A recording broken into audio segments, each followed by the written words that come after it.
নমস্কার বন্ধুরা, মল্লিকা কিচেনে এই যে গাছ থেকে কাঁচা টমেটো নিয়ে এসেছি। এই টমেটোর একটি রেসিপি বানাবো। আপনারা কিন্তু শুরু থেকে শেষ পর্যন্ত আমার সঙ্গে থাকবেন এবং রেসিপিটি যদি ভালো লেগে থাকে অবশ্যই লাইক করবেন, শেয়ার করবেন, সাবস্ক্রাইব করবেন আর পাশে থাকা বেল আইকনটি প্রেস করবেন। এবার আমি টমেটোগুলোকে প্রথমে ধুয়ে নেব। ধুয়ে টুকরো টুকরো করে কেটে নিচ্ছি। এবারে কড়াতে আমি কিছুটা তেল দিয়ে দিয়েছি। তেলটা গরম হয়ে গেছে, সরিষার তেল দিয়েছি। এবার আমি ছোট ছোট বাটা মাছগুলো ভাজা করে নিচ্ছি।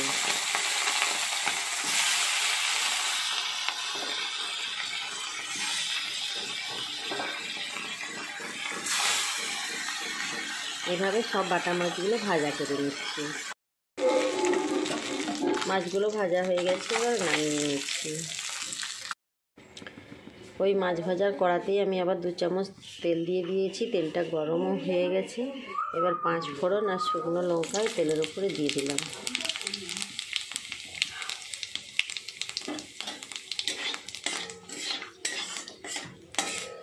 লঙ্কা কিন্তু ভাজা ভাজা হয়ে গেছে। এবার এই যে কাঁচা টমেটো কেটে রেখেছিলাম, টমেটোটা দিয়ে দিলাম।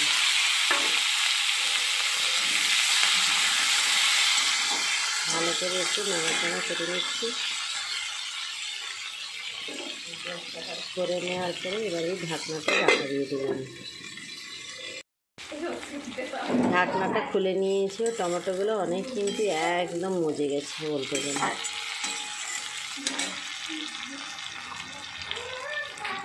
এবারে আন্দাজ মতো লবণটা দিয়ে দিচ্ছি আর দিয়ে দিচ্ছি হলুদের গুঁড়ো। এবারে 1 চামচ সর্ষে বাটা দিয়ে দিলাম। দিয়ে ভালো করে মশলাটা মিশিয়ে নিচ্ছি।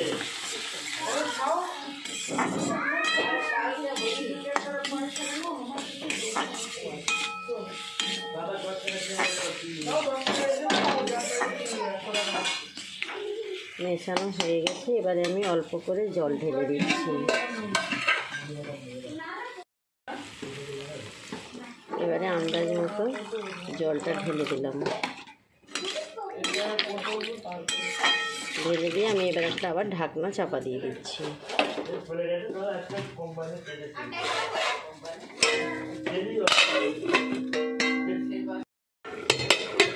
এবারে আমি ঢাকনাটা খুলে নিচ্ছি।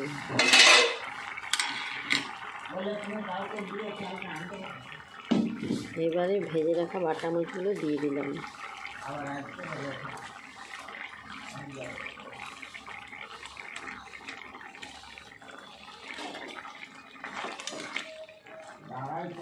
এভাবে কিন্তু মাছ রান্না করে একবার হলেও খাবেন, খুব সুন্দর লাগে, অসাধারণ খেতে লাগে।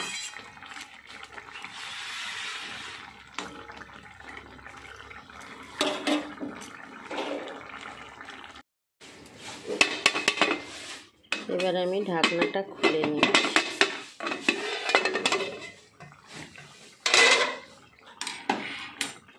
রান্নাটা কিন্তু কমপ্লিট হয়ে গেছে। এবার আমি নামিয়ে নিচ্ছি। নামিয়েও নিয়েছি। এবার আমি পরিবেশন করছি। আজকের মতো তাহলে টাটা।